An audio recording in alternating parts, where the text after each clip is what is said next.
Remember Tatiana from Bad Girls Club? Tiana. When I ordered my thing, I knew who you were. So I loved you in Miami. So what are you doing in Atlanta? No, I'm figuring it out right now. Are you gonna act and stuff? No, I wasn't. I'm proud of you, honey. You get benefits here and stuff. Yeah, no. Honey, you gotta do what you gotta do. Right, but you're already famous, honey, so let them have it. Bad Girls Club, hope we see you on TV soon. Yes. Bye, baby. Mwah. But y'all, look, things have changed on YouTube. I know you guys have heard this from probably a bunch of other YouTubers, not even just in the tarot community, but our payment structure has changed. So your girl had to go back and get a job because I got bills. You know what I'm saying? So lately, you've probably seen a lot of viral TikTok, Instagram reels where people are talking about entrepreneurs returning to work.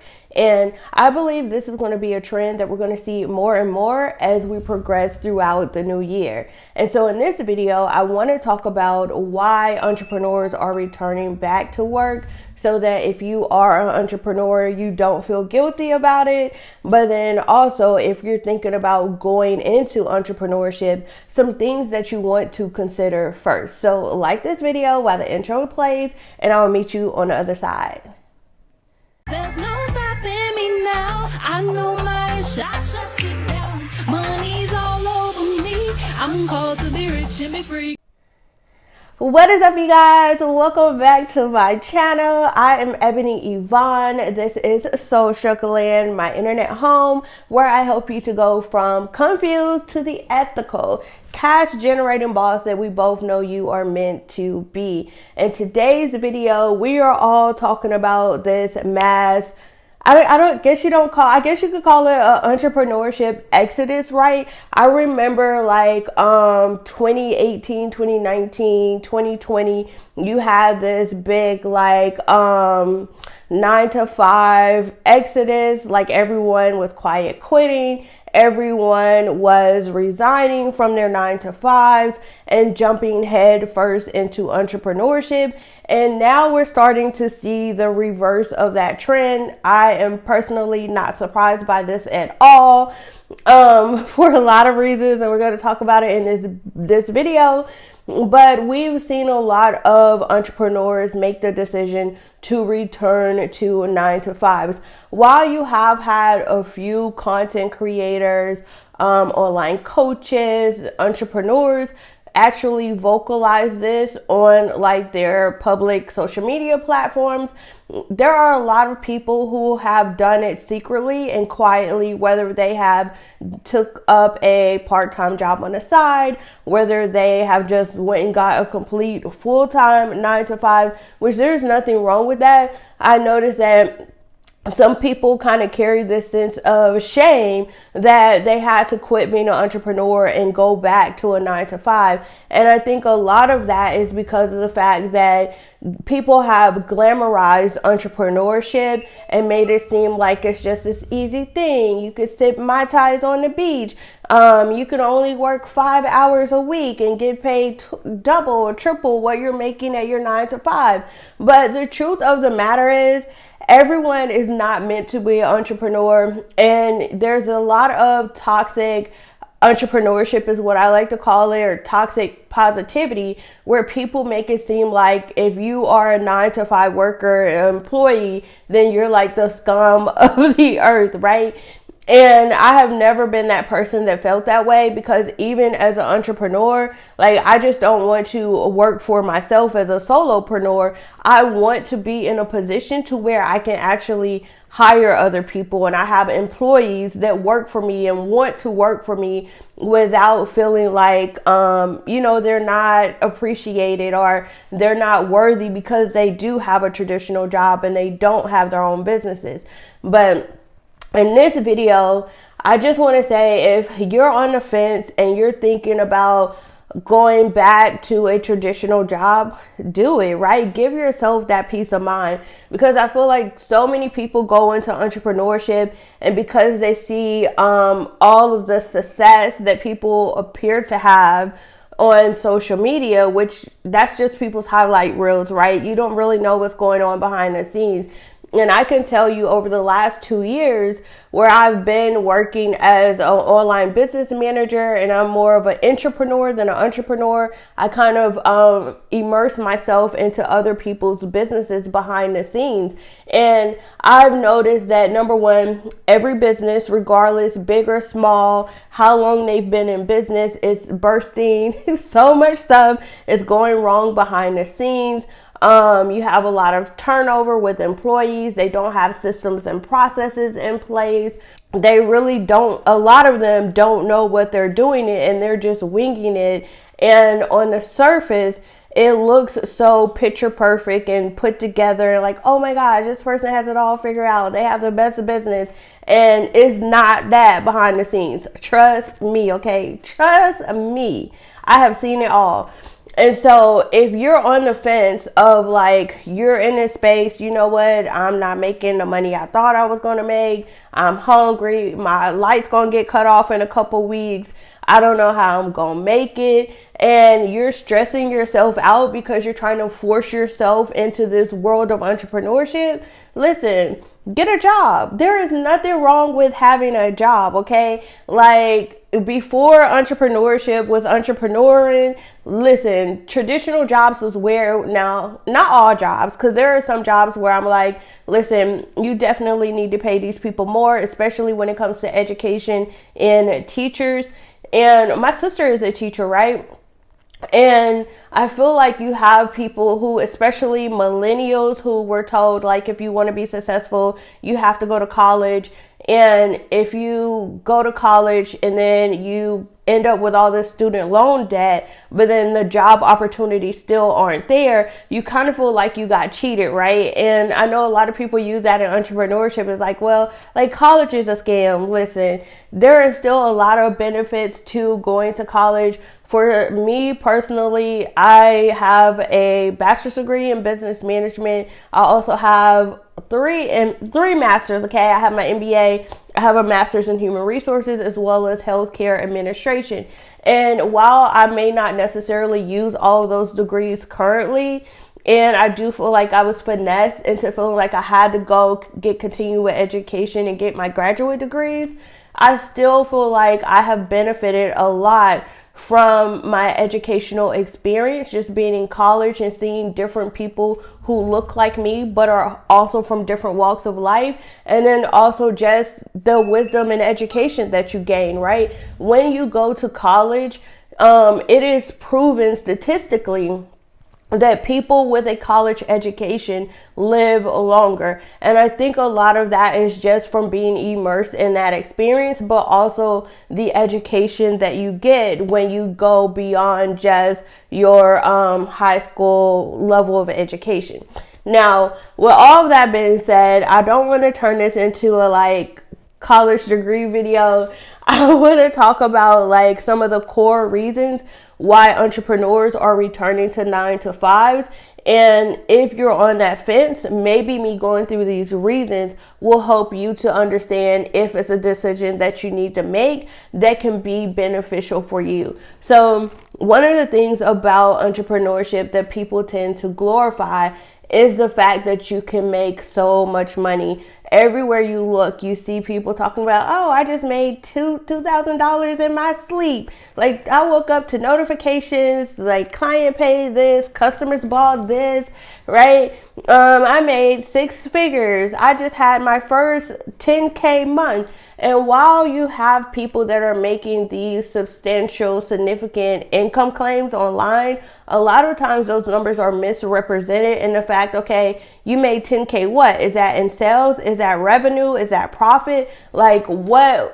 10K and what, right? But then in addition to that, how long did it take you to actually make that 10K, right? A lot of times you'll see people saying like, I made 10K in 7 days, but they technically spent the last 2 months preparing and taking steps to be able to make that 10K. And some of the people are just flat out lying, right? Like, one thing about me, I pay attention to numbers, and things have to make sense to me statistically. Numbers do not lie. Well, sometimes people be lying about the numbers, but when you look at the real numbers, the numbers do not lie, okay? So When it comes to entrepreneurship, one of the main reasons that you have so many people having this mass entrepreneur exodus back to traditional 9-to-5s is just for job security and stability when it comes to income. When you have a 9-to-5 job, whether you're paid hourly, you're on a salary,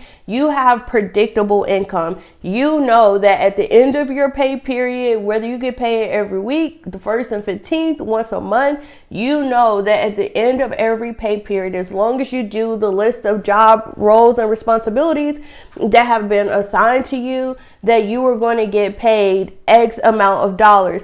And with entrepreneurship, ain't no predictable income, okay? Yes, you can set up systems and processes when it comes to how you promote your business, how you operate your business, to try to predict those things. But when it comes to having your own business, your income can still be kind of wavering with the ebb and flows of supply and demand. You can have a business that is popping one day and then the next day the demand for it is gone, right? And so that's one of the main reasons why you have so many people transitioning back to 9-to-5s, because they want that stable income. They want that predictable income source to where they know how much money they have coming in and out every single month.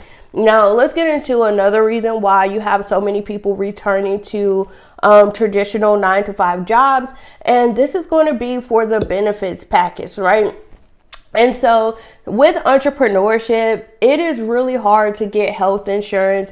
It is really hard to get into retirement plans and benefits like that. So for a lot of people, they return back solely for the benefits of having a traditional job where your employer is paying your healthcare expenses, where your employer is matching your 401k, or they have a retirement plan where they invest as what you invest, right? And so even me, when number one, I tell people this all the time. I'm very transparent about the fact that I am medically retired from the Air Force, right? So with my medical retirement, I am entitled to all the retirement benefits of any other retired military service provider.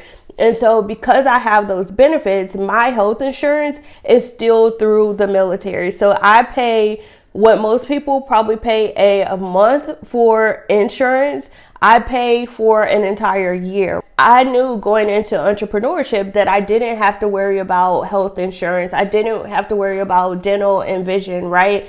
All of that was still covered because of the medical benefits that I have.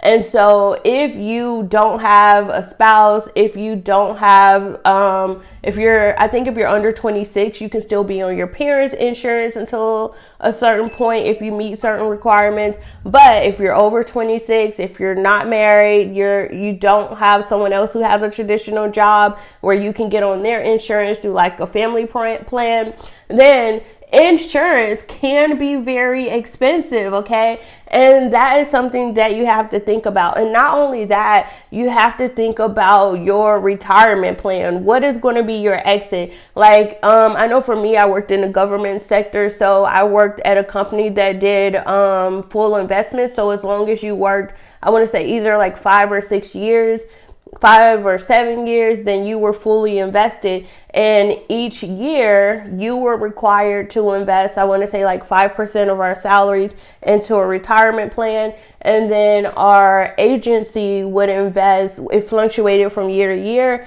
but it will always match at least 5%. But every year that I was there, I want to say the company's matched investment was between like 10, I think the highest, it was like 15% one year. That was a good year. I think it was like 15.1%. And then we're still paying like 5% into our retirement, right? And the company was paying 15%. It was worth it. And so those are things that you have to think about in entrepreneurship. Like how are you going to plan for retirement, right? What's your exit strategy? Because I know this is one of the reasons I retired from coaching, because I literally was thinking, like, when I'm 40 years old, I don't want to still be sitting on weekly coaching calls every Tuesday coaching people about their businesses. Like, what do I want my life to look like as I continue to get older? I don't want to be spending all my time to where I have to constantly be creating something different in order to keep revenue coming in. And so that's one of the main reasons why I shifted my focus from coaching, because I didn't see myself coaching at 40 and 50 years old. Like, your girl ain't doing it, okay? So you have to think about your retirement. Now, another big benefit and another reason why you see so many entrepreneurs returning back to their traditional 9-to-5s is simply because of work-life balance. Now, I know people are telling you with entrepreneurship, you can be your own boss. You can make all this money working 4 hours a day, only working 2 hours a week, whatever it is. But some people do get to where they have that structure in their business where they can do that. But for the most part, when you were just starting out, you were probably going to spend more hours working in your business than you did in your traditional 9-to-5. I know for me, as a brand new coach, and this is still like when I was doing career coaching, I want to say I was probably I worked 8 hours a day, and I probably was spending 8 hours working on my business. I remember I would get up in the morning before I went to work, and I would work for like an hour or two sometimes. And then when I came home from work, I would work another probably 5, 6, 7 hours. On the weekend, I was literally probably working 12, 14 hours the whole weekend. All I did was work on coaching stuff. And a lot of people don't tell you that in that process, I ended up sacrificing my gym time. I was at one of those gym girls. Like, as soon as I got off of work, I would have my gym clothes, go change in the bathroom at work, and then head to the gym to go work out every single day, Monday through Friday. As soon as I started working on my business, that was the first thing out the window. Sometimes I would work so much, I literally would not. Hey, I'm gonna put you out, 𝗧𝗵𝗱𝗀𝗀𝗀𝗧. I remember on the weekends, I would work 10, 12-hour days sometimes, and I would work so much that I would literally not eat. Like, sometimes I would forget to eat, or I would be working and so focused that I had not realized how much time had actually passed, and the whole day has gone by and I literally had not left my office, right? And so those are things that people don't really talk about when it comes to entrepreneurship. You know, people glorify it and make it seem like it, which it can be beneficial, right? I'm thankful the fact that I'm still able to be an entrepreneur and that I still have a successful business that I can pretty much operate on my own without having to even think about going back to a 9-to-5. But again, I also have a lot of benefits in my life that make that easy for me, i.e. not having to worry about retirement, i.e. having medical insurance through the Air Force still. So because of those cushions and benefits, it makes it a lot easier for me to be able to like stay the course of having my own business, because I don't have to worry about a lot of the factors that other people do. The next reason why you see so many entrepreneurs returning back to traditional 9-to-5s is because of the fact that, y'all, it is stressful being an entrepreneur, okay? Running a business is hard, and I tell clients this all the time. So most of the time when people go into entrepreneurship, people will tell you to like focus on what you're good at. So maybe you're good at photography. Maybe you're a gamer and you're just going to record your gaming, right? And maybe you're good at social media management or marketing. And so you're going to build a business around that. Now, while you may be good at that particular skill, you still have to learn the business of running a business, the business of what it is that you do. So you may be a great photographer. You may be a great copywriter. copywriter, you may be a great digital marketer, but how can you transform that into a business and then operate it efficiently? People don't think about the fact that you have to have a website. Are you going to build it yourself, or are you going to hire someone else? You have to have customer service skills, okay? You have to know how to talk to people. You have to know how to respond to client inquiries. You have to know how to manage client relationships. And that is probably one of the big reasons where like people, I'm like, girl, you do not need to be an entrepreneur out here talking to people like that. You cannot do that, okay? Or just like ghosting clients and you don't even respond to them. You have to respond in a timely manner. Listen, don't get me started about customer service. I'm going to do a whole separate video about customer service because I feel like it's something that needs to be talked about, okay? We're going to cover that on another day.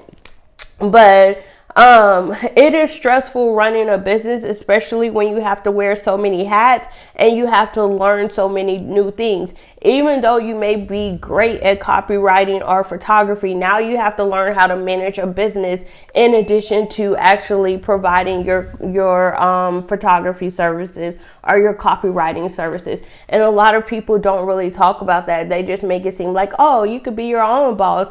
But some people like should work for other people, and you can make more money if you worked at a company where you could be a photographer, where maybe you did events for someone, or where you could be a photographer where you worked in another photography agency or something like that.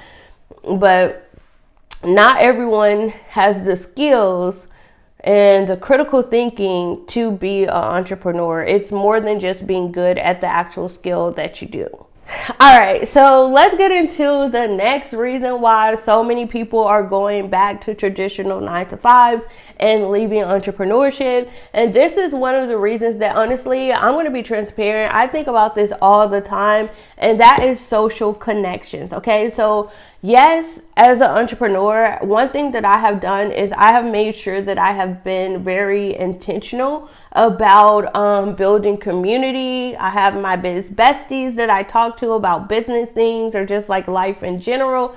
And I think it's important to have that social connection to other people who, you know, do what you do and kind of understand the ebbs and flow of entrepreneurship. But one thing that, like, especially during the pandemic, right, in 2020, like before that, I would go work at the library. I would go work at Starbucks or like different locations around town where I could go work, and there's other regulars that are always there. So you get used to seeing those people.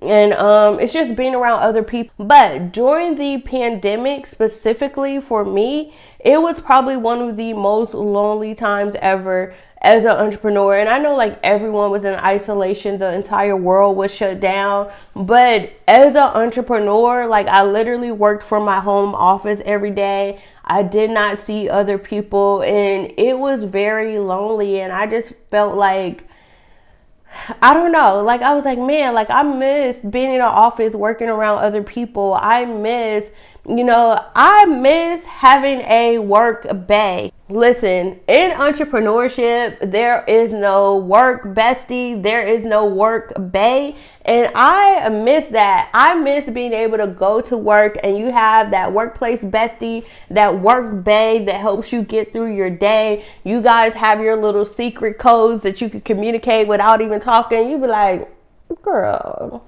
or like, when you in meetings and stuff like that, I miss that. Okay, I miss, even though there are a lot of things about, being in a corporate office setting that your girl does not miss, I can honestly say I miss this social connection of being around other people throughout the workday outside of just clients, if that makes sense. Because like, even though I have like virtual calls and meetings with clients, it's different because these are people that like, they want something from me, if that makes sense. And not in a bad way, but it's like they're here and we're connected because I'm providing a service for them. And not necessarily like when you're in an office setting and you have the people that you like in your office, where it's like you guys may go to lunch together, you guys have a little water cooler talk and stuff. Like, I honestly can say that I do miss that about having a traditional 9 to 5 and just being around other people throughout the day instead of being in an office by myself talking to people through a camera, right? But I think a lot of other people, some people have realized that they actually need that social connectedness. And so that's one of the reasons that they have decided to return to traditional 9 to 5s as well. Now, let's get into the last reason why you see so many entrepreneurs returning back to 9 to 5s. And that is because of the level of risk that is associated with entrepreneurship. Now, this literally, and I talk about this, I think I did a video, it's probably been like a couple videos before this at this point, but I talked about leaving my entrepreneur era. And basically in that video, what I talked about was really kind of leaving the entrepreneur phase, in the sense of, when I think about entrepreneurship is literally about creating opportunities where they didn't exist before. And so there's always going to be a certain level of risk that is associated with that, right? If you are creating something new, if you're doing something that didn't exist, you're going to have a higher risk level than if you're just like stepping into something like a traditional 9 to 5, where it's predictable, it's stable, it's consistent. Yeah, you still have a certain level of risk, because we do know that even now you have a lot of layoffs, you have a lot of companies that are downsizing. You know, there's still risks that you have to take at a 9 to 5. You don't do your job, you can get terminated. But the risk is not as great as it is in entrepreneurship. In entrepreneurship, you have so many more liabilities that you have to consider. You have to think about the market conditions. Like, if something changes in the economy, like we've seen with the pandemic in 2020, how can that impact your business? You can have a product that has a great demand, and then all of a sudden that demand is snatched away, it's gone. You can have something that can fluctuate with the market, right? And this is something that I talk to my clients about all the time, especially coaches that have these high ticket offers. And it's not to say that people aren't buying them, but the market has definitely changed today in 2024 versus where it was in, like, when I first started in 2014. You didn't even have many coaches, right? I remember, like, when I first came into entrepreneurship, I used to listen to this podcast called Internet Business Mastery. And at that time, there were really kind of like the only two people that I knew of that were talking about like internet businesses. And that lets you know the internet was still kind of new back then. And so everything was about starting internet businesses, right? But times have changed since then. Then you didn't really have a lot of oversaturation. You didn't have a lot of online courses, and the economy was thriving, right? People had more disposable income to invest and take a risk in investing in a coaching program or an online course. But that was then in 2014, right? But today, in 2024, you have more market saturation. You have more online courses and online coaches who are telling you how to start businesses. The economy is different. People, even though people don't want to use the R word, they don't want to say we're in a recession. It's very recession-like out here, if you ask me, right? Daisy, can I get some privacy, please? Can I get some privacy? It is very recession-like, if you ask me. And I feel like because of where the economy is, people are being more conscious when it comes to how they're spending their money, what they're spending their money on. And you have to think about the reputation that the online coaching industry has, started to develop when it comes to scam culture, or the fact that you have so many people who are unqualified and there's a lack of regulations. And so all of those things impact the online entrepreneur world, online coaching.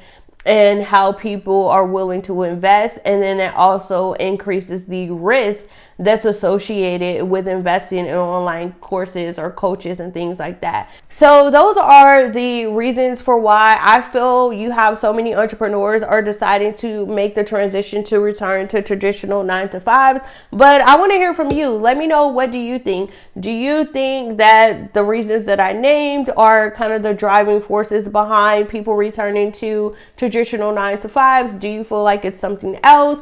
If you are an entrepreneur that is thinking about returning back to a 9-to-5, or you have already done so, feel free to share your experience for why you returned or you're thinking about returning down in the comments below this video.